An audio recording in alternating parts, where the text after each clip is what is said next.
Hey guys, welcome back to the shop. Thanks for checking out the video. Today we're going to be talking about hardware. All the stuff I stock, buy, and what kits I'm using, all that good stuff. I thought that would be useful for some of you, so check it out.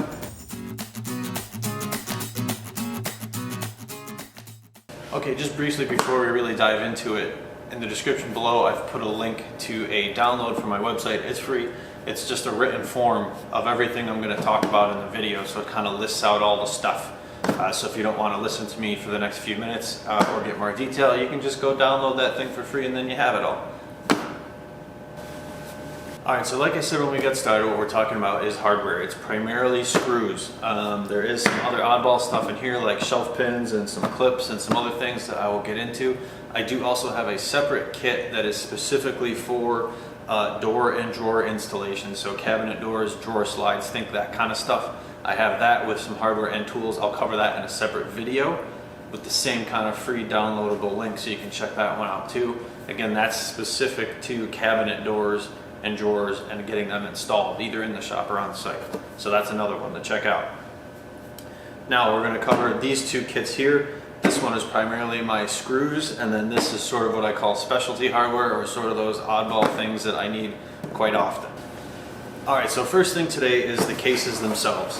So these are actually Husky cases from Home Depot, of course.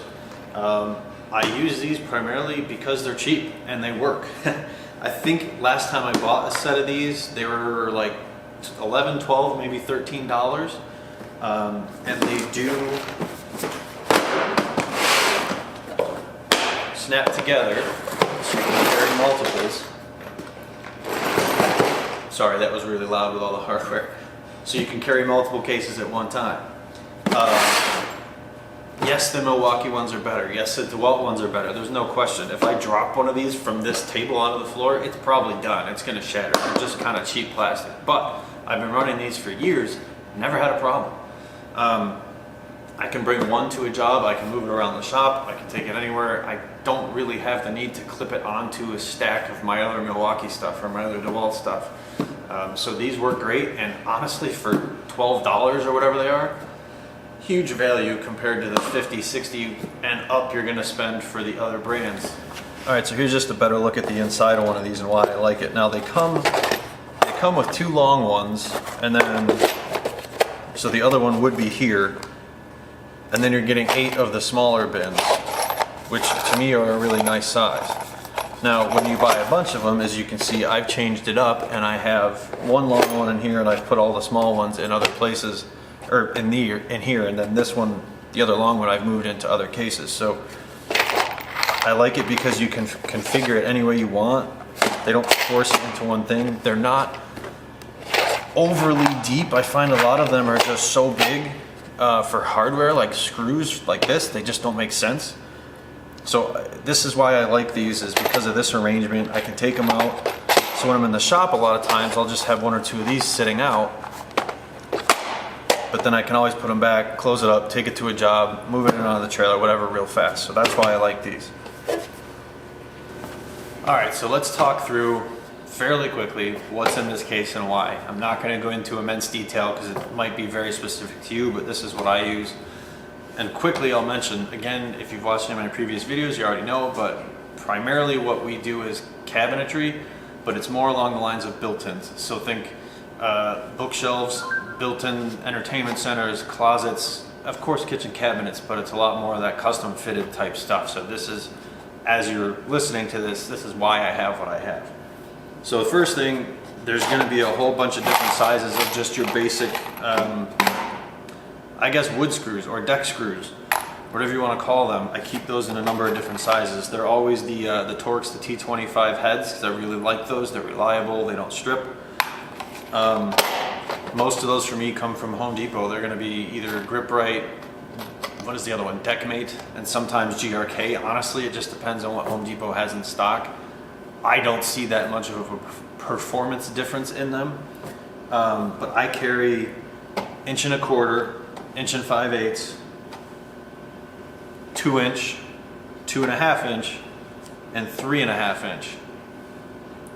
And again, this is all on that sheet in the link below. But those are the standard sizes of your just general, again, you know, deck screw, wood screw that I carry, always with the T25 Torx head. I use those for all sorts of things. Usually it's not built into cabinets, that's usually around install stuff. So whether you're mounting into a wall, a lot of times I have to get into the 3.5s for like an old house with plaster and lath walls where I'm putting a cleat on, and then by the time you get through the cleat and all that drywall and actually into a stud, you need 3.5 to get there. 2.5 will do that same thing in sort of modern construction or 1/2-inch drywall walls. The other ones tend to be for putting individual cabinets together or attaching them to each other or to other pieces of the wall, floor, structure, whatever. They're not really used in the construction of the cabinets. Then I have 2 sizes of cabinet screws in here. I have 1.25" and 1 inch. So these for me are typically used for, let's see, so putting back panels onto cabinets. If I'm just going to screw on a back panel that's not visible at all, these will get used for that. Sometimes for mounting things inside of cabinets. I do not use cabinet screws, as they're called. And again, I'm not going to go into all the detail of every piece of hardware and why it's called that and all that stuff, but with the bigger head on them to mount cabinets, because they're generally a number 6, I believe it is, screw, they just don't have enough holding power for me. Okay, then a couple more specific ones. I always keep in here number 8 by 3/4 inch screws. So the 2 main uses for these regularly are going to be drawer slides. They get used a lot for that, even though I do also keep these in my door and drawer kit, which I mentioned earlier. They're also very good for putting back panels of cabinets on. Again, if they're not going to be dadoed in, if they're going to be screwed on, I'll countersink the 8 by 3/4 so they sit flush with the surface. Even in 1/4 inch you can do that and it works well. The other sort of specialty ones I keep is a 8 by 1.25 inch, they call it a trim head screw.